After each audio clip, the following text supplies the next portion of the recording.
Franklin D. Roosevelt, 1882 to 1945, a date which will live in infamy.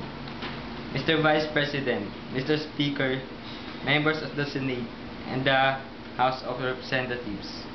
Yesterday, December 7, 1941, a date which will live in infamy, the United States of America was suddenly and deliberately attacked by naval and air forces of the Emperor of Japan.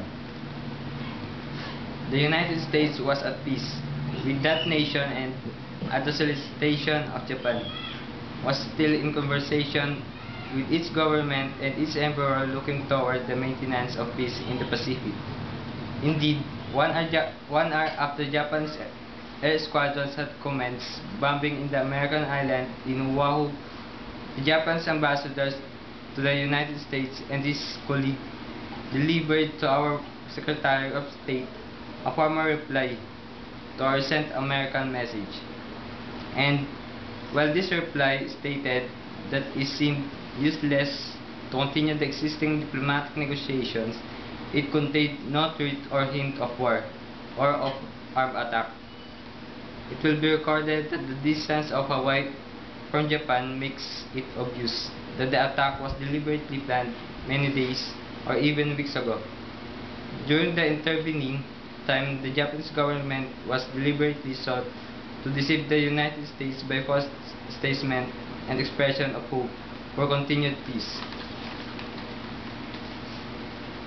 The attack yesterday on the Hawaiian Island has caused severe damage to American naval and military forces. I regret to tell you that very many American lives have been lost.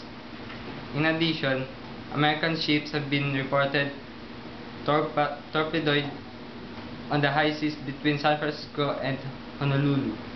Yesterday, the Japanese government also launched an attack against Malaya. Last night, Japanese forces attacked Hong Kong. Last night, Japanese forces attacked Guam. And last night, Japanese forces attacked the Philippine Island. Last night, the Japanese attacked Wake Island. And this morning, the Japanese attacked Midway Island.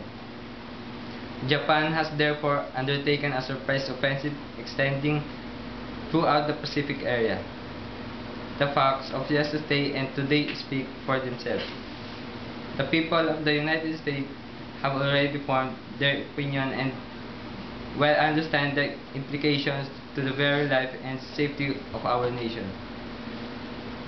As Commander-in-Chief of the Army and Navy, I have directed that all measures be taken for our defense. That always will our whole nation remember the character of the onslaught against us. No matter how long it may take us to overcome this premeditated invasion, the American people in their righteous might will win through to absolute victory. I believe that I interpret the will of the Congress and of the people when I assert that we will not only defend ourselves to the uttermost, but will make it very certain that this form of treachery shall never again endanger us. Hostilities exist. There is no blinking at the fact that our people, our territory, and our interests are in grave danger.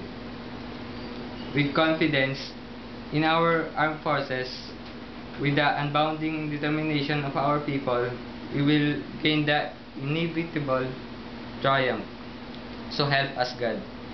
I ask that the Congress declare that since the unprovoked and dastardly attack by Japan on Sunday, December 7, 1941, a state of war has existed between the United States and the Japanese Empire.